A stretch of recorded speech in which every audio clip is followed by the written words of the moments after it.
Chinese Taiji is a compound of Tai, great grand supreme, and Ji, pole, highest point, extreme. For most of the foreigners, it's been known as the concept of yin and yang. Today, we're very honored to have Mr. Nebe here to talk about Chinese Taiji with us. Welcome you, Mr. Nebe. Thank you very much. Mr. Nebe is quite a credited filmmaker in Hollywood, producing and directing many films about Chinese culture. His movie, 大理, Love at the First Sight, won the Chinese American Film Festival Golden Angel Award for the Best Documentary Film in 2011. So you must be a big fan of Chinese culture if you've done so much work on it. What really influences you to create your work? And when did you thought about you wanted to start those projects? I have always been interested in Asia, and I have always admired the 5,000 years of Chinese culture. So I have very strong connections in the Chinese community in Los Angeles, and that eventually led me to Yunnan province, where I have so far made now 3 films about this wonderful and very exotic, nice place. As you know, I'm the creator of the Mysterious China series, which is a collection of feature-length documentaries that celebrates the 5,000 years of Chinese civilization. In the West, it is unfortunately very little known about this. Because of that, I decided to start this series. I've now finished 8 films. The last one, Dali, Love at First Sight, was awarded among several other International Film Festival awards, the Golden Angel at the Chinese American Film Festival 2011 in Los Angeles.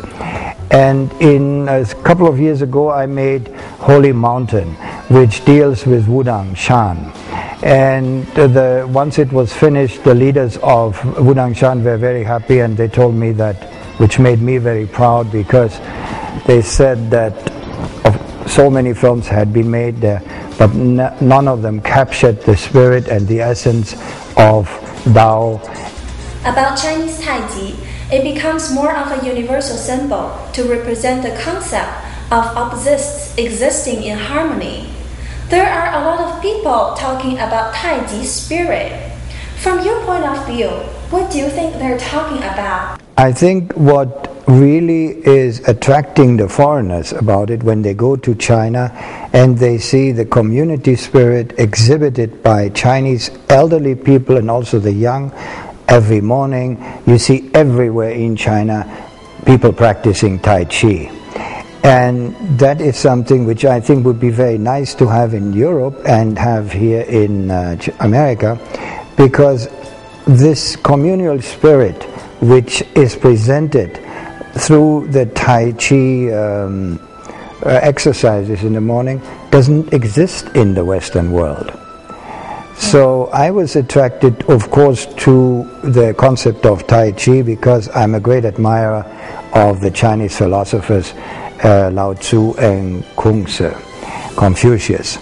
So when I was able to make a film about Wudang Shan, which is the center of Taoism in China, I had the pleasure and the privilege to learn more about Tai Chi. So your film, Kung Fu Master, talk about Tai Chi Quan and covered also other martial art styles in your film. What was it like of seeing all the Tai Chi experts perform? Do you think you might have felt something like the Tai Chi spirit when they performed? Yeah, in Kung Fu Masters, where I filmed the 3rd Wushu competition in Xi'an City, which is the next city to Wudang Mountain, I was surprised about the many Laowai, the many foreigners who came and performed a variety of Tai Chi and Kung Fu also.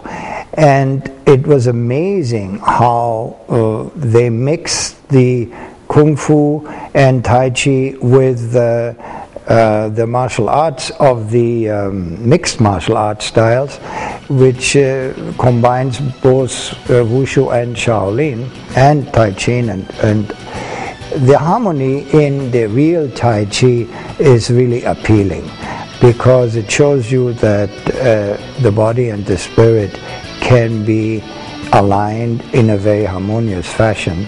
And when you see it in the morning, it's fascinating to see. It's like water, or like the willow tree, sort of moving in the wind in a very graceful way.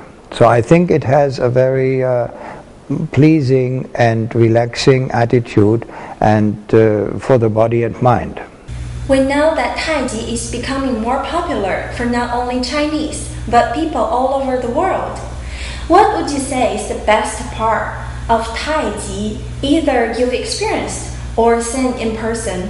I think the best thing is it creates a mental and spiritual and physical relaxation of the body. And you see, in today's world where everybody seems to be rushing and is stressed out and frustrated, I think it's very pleasant to see the happy faces in the morning in China.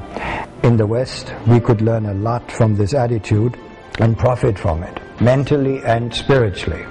Do you think there could be some major benefits for the foreigners to learn the Tai Chi and how it will affect their daily lives? As the more the Western people are exposed to the great Chinese culture, the more they will be drawn to the aspects of the desire of the Chinese culture for peace and harmony.